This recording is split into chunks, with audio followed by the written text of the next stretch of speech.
আমাদের তো এমনি নির্বাচনের আছে যে যদি যখন সে নির্বাচন করবে তার দ্বৈত নাগরিকত্ব সারেন্ডার করে বাংলাদেশের নাগরিকত্ব নিয়ে তাকে নির্বাচন করতে হবে, এটা একদম, আমাদের জি।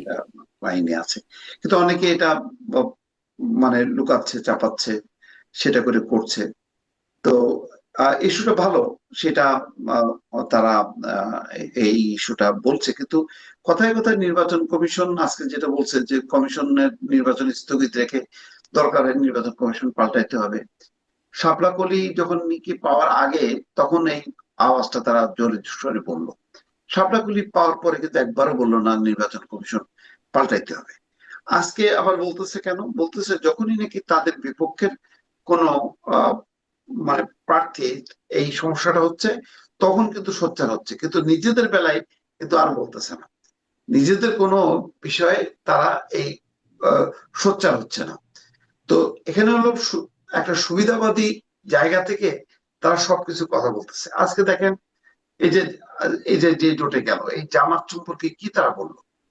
তারা বললো যে এটা সংস্কারের মুখোশ পরে এসে তারা সংস্কার চায় না, এরকম কথাবার্তা। হুম। আরো অনেক কথাবার্তা আছে, আপনি ইউটিউবে সোশ্যাল মিডিয়াতে সার্চ দিলেই পাওয়া যাবে যে জামাত সম্পর্কে কি কি তারা বক্তব্য রাখছে।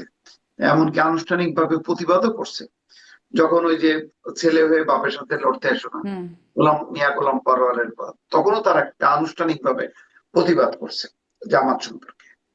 তারপরে সর্বশেষ যে ডেইলি স্টার এবং প্রথম আলোতে আগুনের ব্যাপারেও পরোক্ষভাবে তারা তাদেরকে দায়ী করছে। আজকে কিন্তু সব শেষ। এখন বন্দুক হচ্ছে বিএনপির দিকে ফিট করা। এখন জামাতের ব্যাপারে তারা আর কোনো কথা বলছে না, সব এখন সই হয়ে গেল আর কি।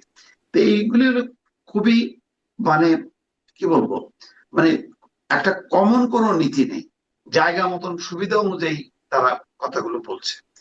এটা তাদের যে একটা স্ববিরোধিতা, এটা ক্ষণে ক্ষণে কিন্তু প্রকাশ হুম। পাচ্ছে তাদের ভিতরে, এটা একদম পরিষ্কার। জি, আমি আসলে ঠিক এই স্ববিরোধিতার জায়গা থেকে কথা বলছিলাম। মানে যার কারণে এই বিষয়টাকে উল্লেখ করছিলাম যে দ্বৈত নাগরিকত্ব আসলেই তো সংবিধানে বলা আছে, কিন্তু তারা তো এই সংবিধানকে মানেন না, এই সংবিধান নাকি বাতিল হয়ে গেছে, তারা তো এই কথা বলে আসছেন এখন। মানে যখন সংবিধানকে রেফারেন্স হিসেবে দেখাচ্ছেন, তখন সেটি আসলে দ্বৈততা কিনা এটি ডাক্তার জাহিদের কাছ থেকেও শুনতে চাই। এবং তারপরে আরও একটা বিষয় তিনি বলছেন যে তাদেরকে ফেনী ৩ আসনে বিএনপি প্রার্থী বলেছেন ব্লাডি সিটিজেন, এটির উল্লেখ করে তিনি বলছিলেন যে ব্লাডি ফরেইনার বিষয়টিও তিনি আলোচনায় এনেছেন এবং বলছেন যে যারা বিদেশের আনুগত্য নিয়েছেন ব্লাডি ফরেইনার, তাদের মানে তাদেরকে কোনোভাবেই নির্বাচন করতে দেয়া হবে না, এই বিষয়টা তিনি বলছেন। এই সরকারে যখন ছিলেন তখন তো অনেকেই বিদেশি নাগরিক ছিল, তখন তো ব্লাডি ফরেনারদের নিয়ে কোনো আপত্তি থাকে নাই। মানে ব্লাডি ফরেনার নিয়ে এখন এত আপত্তি, বিষয়টা কিভাবে দেখছেন? বা এই যে দ্বৈত নাগরিকত্ব নিয়ে এখন যে অবস্থানটা, এটি আপনি কিভাবে দেখছেন? সংবিধানের রেফারেন্স দাটাকে কিভাবে দেখছেন, ডাক্তার সাহেব?